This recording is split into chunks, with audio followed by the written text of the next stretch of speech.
एक ऐसी देवी जिन्होंने अपने पूर्व जन्म में सती के रूप में योगाग्नि में समाधि ली, फिर हिमालय की पुत्री बनकर जन्मी।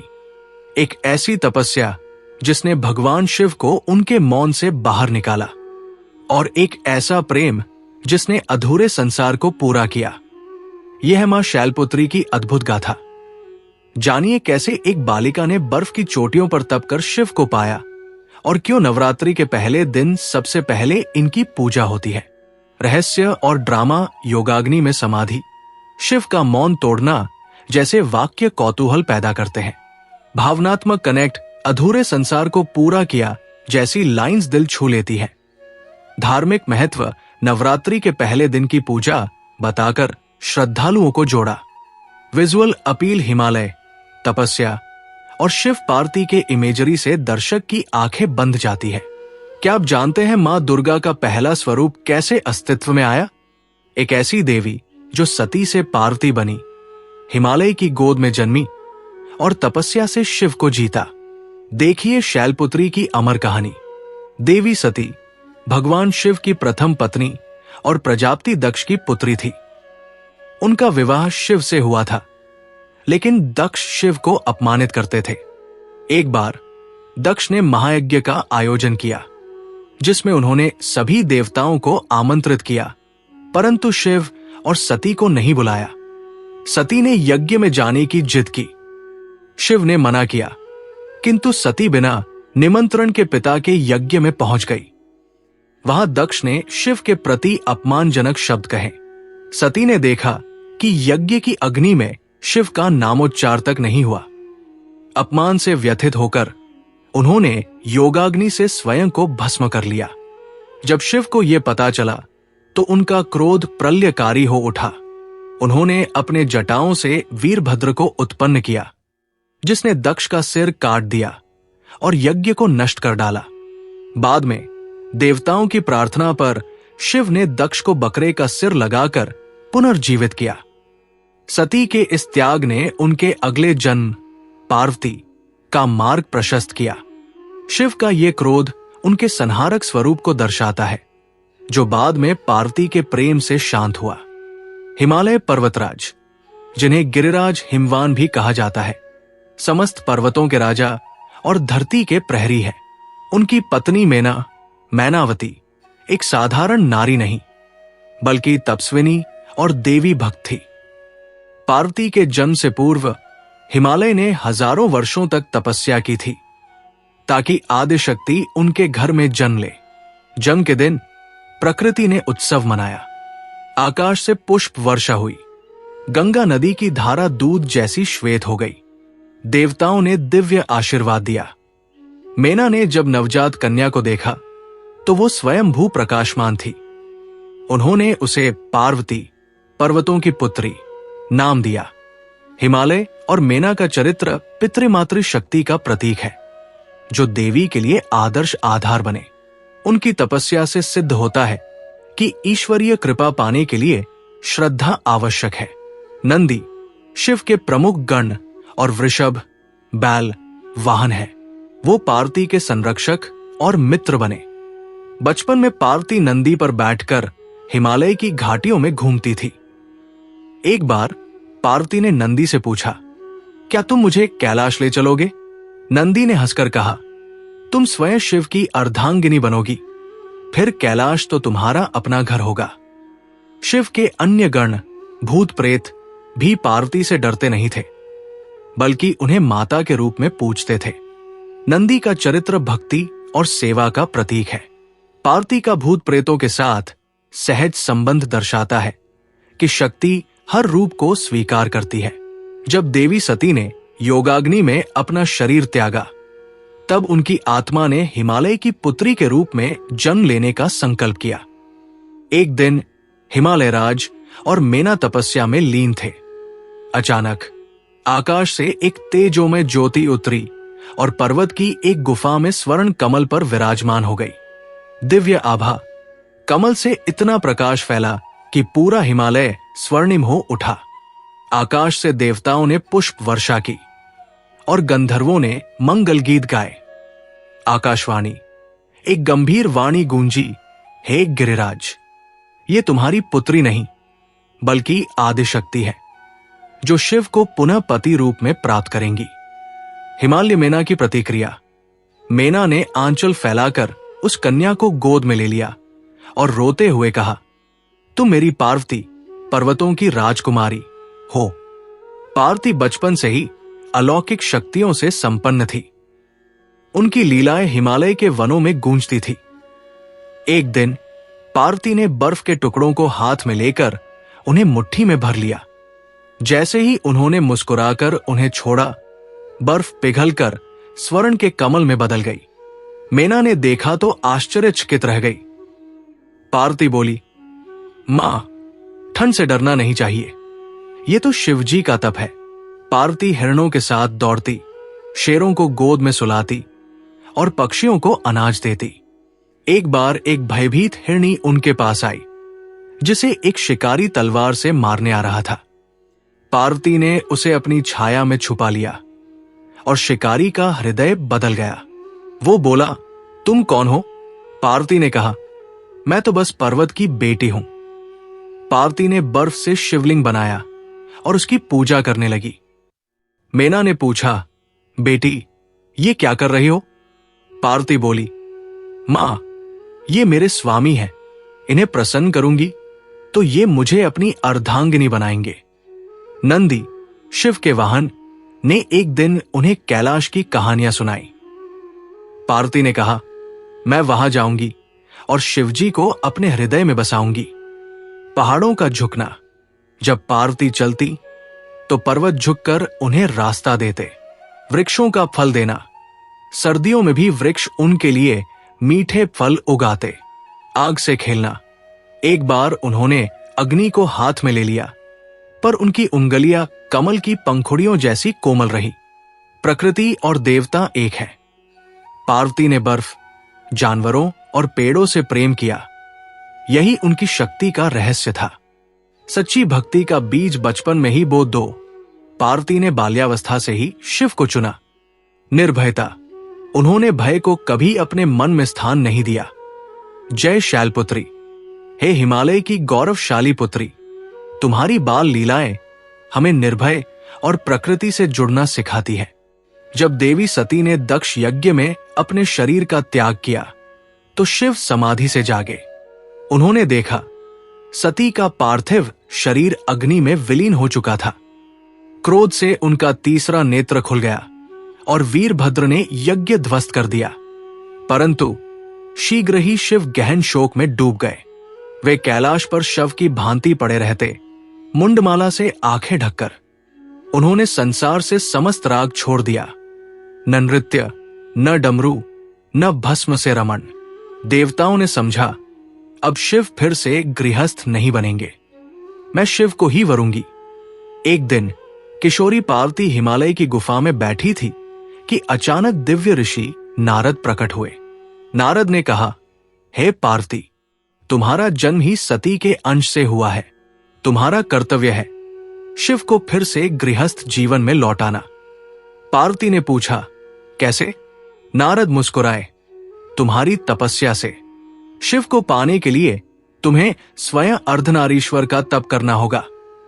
तभी पार्वती ने घोषणा की, चाहे मेरी त्वचा जले, हड्डियां टूटें या प्रलय आ जाए, मैं शिव को पाकर ही रहूंगी। हिमालय और मेना चिंतित हुए, पर पार्वती अडिग रही। पार्वती ने गंगा के उद्गम पर एक पत्थर चुनकर तप शुरू किया। शीतकाल में भी वो जलधारा के नीचे बैठकर जप करती। बर्फ के टुकड़े उनके केशों पर जम जाते। उन्होंने वर्षों तक केवल बेलपत्र खाया। एक दिन मेना रोते हुए आई, बेटी, तुम तो सूखकर कांटा हो गई हो। पार्वती ने कहा, मां, प्रेम की तपस्या में शरीर नहीं, आत्मा जलती है। शिव ने देखा पार्वती की तपस्या अद्वितीय है, पर वे जानना चाहते थे, क्या यह सच्चा प्रेम है या सिर्फ कर्तव्य? उन्होंने एक भील, जंगली आदिवासी का रूप धारण किया। मुख पर दाढ़ी, शरीर पर मिट्टी, हाथ में जंगली फूल। भील बोला, सुंदरी, तुम राजकुमारी हो, ये कंदरा तुम्हें शोभा नहीं देती, मेरे साथ विवाह करो। पार्वती ने क्रोधित होकर कहा, मैं तो शिव को अर्पित हूं, दूर हो जाओ। भील हंसा, शिव? वो तो भूतों के साथ रहते हैं। पार्वती ने आंखें बंद कर ली। चाहे वो कैसे भी हो, मेरा हृदय उनका है। जब पार्वती ने स्वयं को आग में डाला, अंतिम परीक्षा के रूप में शिव ने अग्नि का विशाल कुंड प्रकट किया और कहा, इसमें प्रवेश करो, तभी मैं मानूंगा। पार्वती बिना डरे अग्नि में कूद गई। तभी अग्नि से शिव प्रकट हुए। उन्होंने पार्वती को गले लगाया और कहा, तुमने मुझे जीत लिया, अब तुम मेरी अर्धांगिनी हो। प्रकृति ने उत्सव मनाया, फूल बरसे, देवताओं ने आशीर्वाद दिया। सच्चा प्रेम हर परीक्षा पार करता है। स्त्री की दृढ़ इच्छा शक्ति, पार्वती का तप भगवान को भी प्रसन्न कर देती है। शिव पार्वती का मिलन संसार को सिखाता है कि त्याग और समर्पण ही सच्चे बंधन है। मां शैलपुत्री नवदुर्गा के प्रथम स्वरूप है और नवरात्रि के पहले दिन इनकी पूजा की जाती है। ये केवल एक परंपरा नहीं, बल्कि एक गहन आध्यात्मिक संकेत है। आदि शक्ति का प्रारंभ। जैसे किसी यात्रा का पहला कदम सबसे महत्वपूर्ण होता है, वैसे ही शैलपुत्री की आराधना आंतरिक शक्ति को जागृत करने का प्रथम द्वार है। हिमालय की पवित्रता, पर्वतराज हिमालय ज्ञान, स्थिरता और विशालता के प्रतीक है। शैलपुत्री का ये रूप हमें धैर्य और ऊंचाई प्राप्त करने की प्रेरणा देता है। मूलाधार चक्र का प्रतीक। तंत्र शास्त्र के अनुसार शैलपुत्री मूलाधार चक्र जीवन की आधारशिला से जुड़ी है। इनकी पूजा से भक्त का आध्यात्मिक आधार मजबूत होता है। शैलपुत्री की आराधना से साधक के भीतर अपराजिता शक्ति का उदय होता है। मां शैलपुत्री का स्वरूप प्रकृति की सजीव मूर्ति है। पर्वत हिमालय की गोद में जन्मी होने के कारण वो स्थिरता, दृढ़ता और उच्च आदर्शों की प्रतीक है।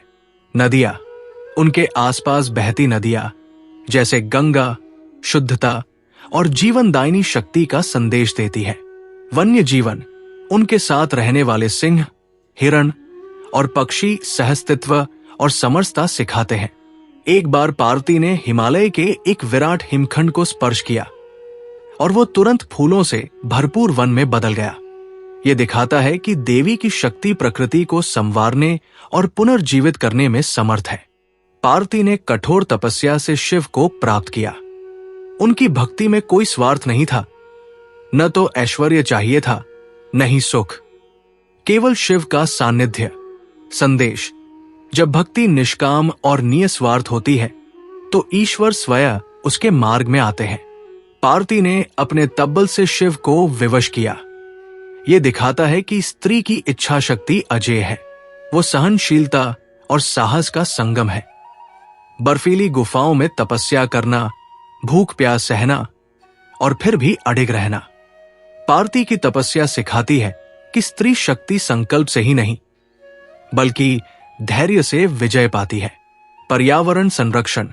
शैलपुत्री का प्रकृति से जुड़ाव हमें पर्वतों, नदियों और वन्य जीवन की रक्षा करने की प्रेरणा देता है। नारी सशक्तिकरण।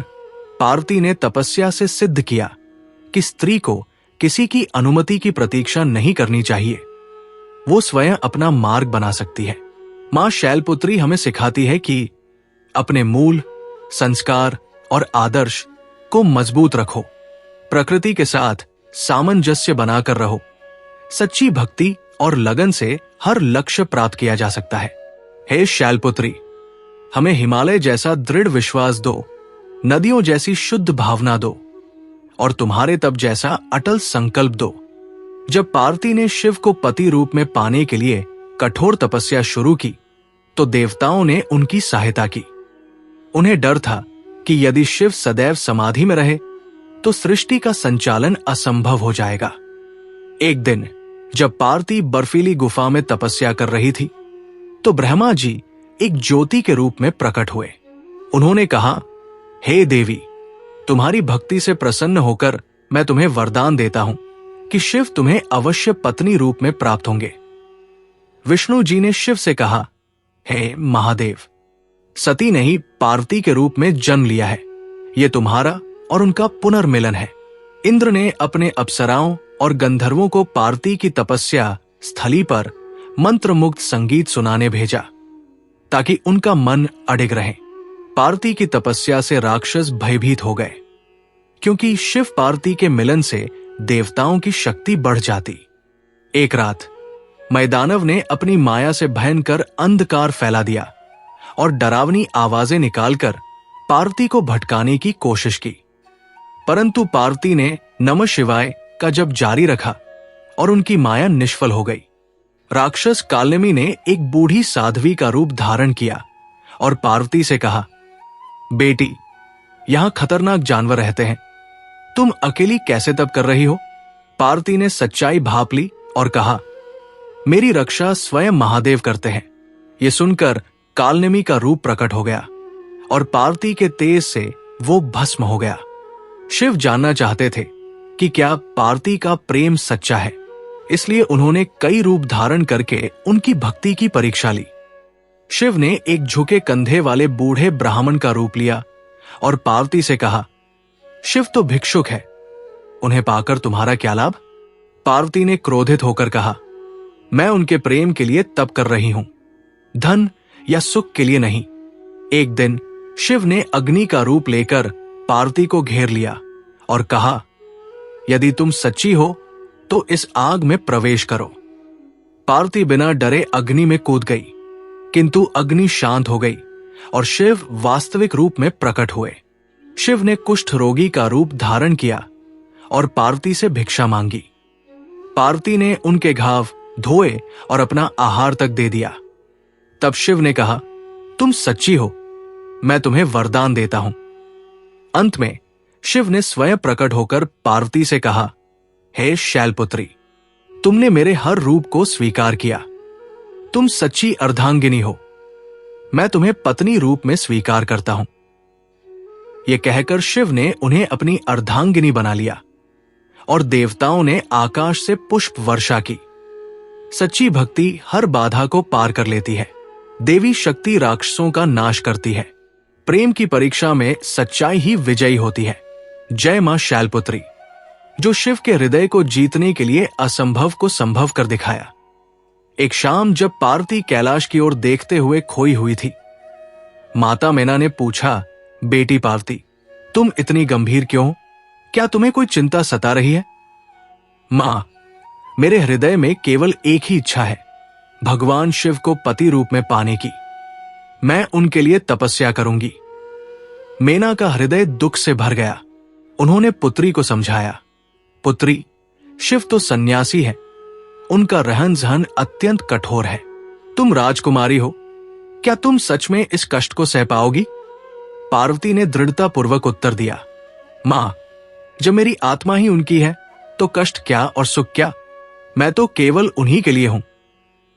मेना ने उन्हें आशीर्वाद देते हुए कहा, तथास्तु, मेरी पुत्री के संकल्प को कोई नहीं तोड़ सकता, परंतु एक माता के रूप में मेरा हृदय तुम्हारे लिए व्याकुल रहेगा। जब पार्वती की तपस्या चरम पर थी, शिव ने उनकी परीक्षा लेने का निश्चय किया। वे एक वृद्ध ब्राह्मण के रूप में प्रकट हुए और बोले, हे कन्या, इस निर्जन स्थान में तुम किसकी तपस्या कर रही हो? मैं भगवान शिव को पाना चाहती हूं।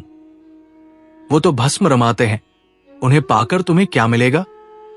पार्वती ने क्रोधित होकर उत्तर दिया, आप जैसे अज्ञानी को शिव की महिमा का क्या पता? वे सृष्टि के आदि हैं। तभी ब्राह्मण के रूप में शिव प्रकट हुए और बोले, तुम्हारी भक्ति ने मुझे जीत लिया, मैं तुम्हें पत्नी के रूप में स्वीकार करता हूं। पार्वती की आंखों में आंसू आ गए। ये वो पल था जब शिव ने उनके पूर्व जन्म सती के संकेत को पहचान लिया। जब शिव पार्वती को लेने आए, हिमालय की भावनाएं उथल पुथल हो गई। मेरी पुत्री ने स्वयं भगवान शिव को प्रसन्न किया। कैलाश की कठोरता में क्या वह सुखी रहेगी? ये तो देवी का ही स्वरूप है, मैं कैसे रोकूं? उन्होंने शिव से कहा, हे महादेव, ये मेरा नहीं बल्कि आपकी ही तपस्या से उत्पन्न रत्न है, इसे सदा स्नेह देना। शिव ने मुस्कुराकर उत्तर दिया, गिरिराज, पार्वती तो मेरी आत्मा है, आप चिंता न करें।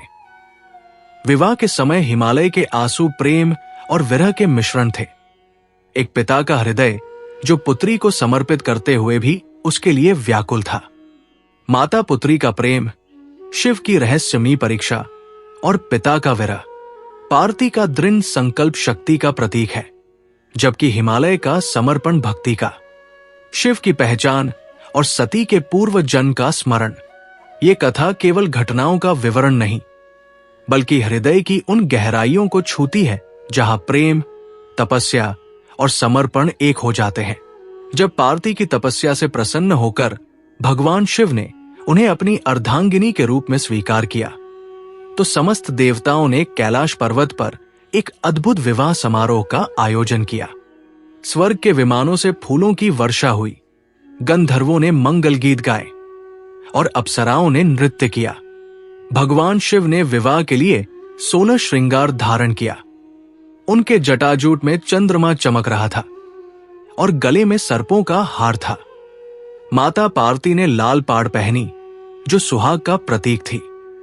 हिमालय और मेना ने उन्हें असंख्य वरदान दिए। विवाह के समय ब्रह्मा जी ने वेद मंत्रों का उच्चारण किया और अग्निदेव ने साक्षी बनकर शिव पार्वती को अखंड सुहाग का वरदान दिया। हे देवी, तुम शक्ति हो और शिव तुम्हारे बिना अधूरे हैं।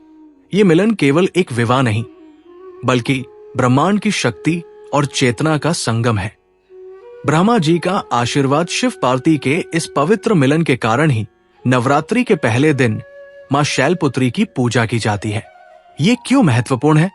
शैलपुत्री नवदुर्गा का पहला रूप है, जो शुद्धता, दृढ़ संकल्प और प्रकृति की शक्ति का प्रतीक है।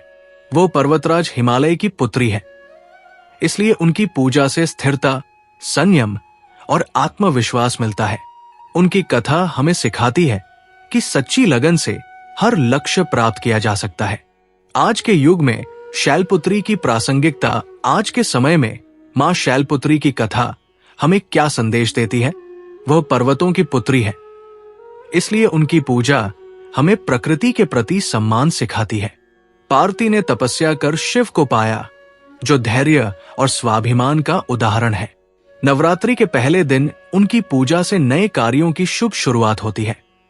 जो भक्त श्रद्धा से शैलपुत्री की आराधना करता है, उसके सभी संकट दूर होते हैं और जीवन में स्थिरता और सफलता आती है। शिव और पार्वती का विवाह केवल एक धार्मिक घटना नहीं, बल्कि शक्ति और चेतना का पवित्र संतुलन है। नवरात्रि में शैलपुत्री की पूजा इसी संदेश को जीवंत करती है। जय मां शैलपुत्री। हमें भी अपने जीवन में तपस्या, सच्चाई और प्रकृति के प्रति प्रेम का पाठ सिखाओ।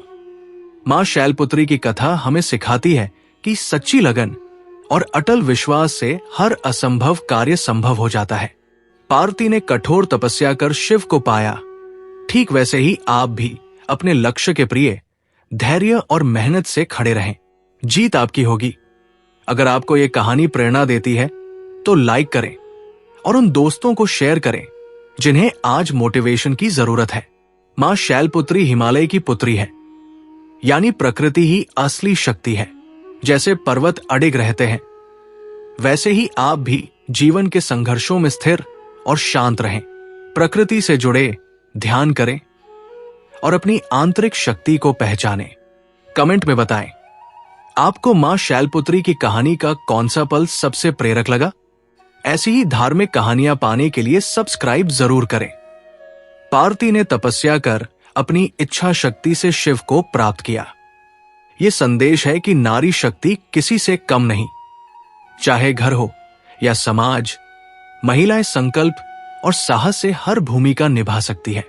अगर आप मानते हैं कि नारी शक्ति अजेय है, तो इस वीडियो को शेयर करें और नवदुर्गा के बाकी स्वरूपों की कहानियां सुनने के लिए बेल आइकॉन दबाएं।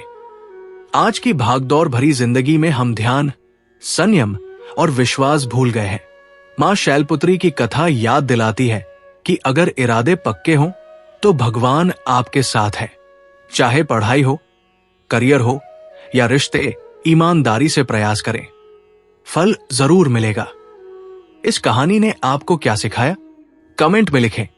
हमारे चैनल को सब्सक्राइब करें ताकि आप ऐसी ही ज्ञानवर्धक कहानियां मिस न करें। अगर आपको लगता है कि ये कहानी किसी के काम आ सकती है तो इसे शेयर जरूर करें। ऐसी ही धार्मिक कहानियां सीधे अपने फोन पर पाने के लिए सब्सक्राइब बटन दबाएं और घंटी आइकॉन ऑन करें। आपके एक लाइक और कमेंट से हमें और अच्छी कंटेंट बनाने की प्रेरणा मिलती है।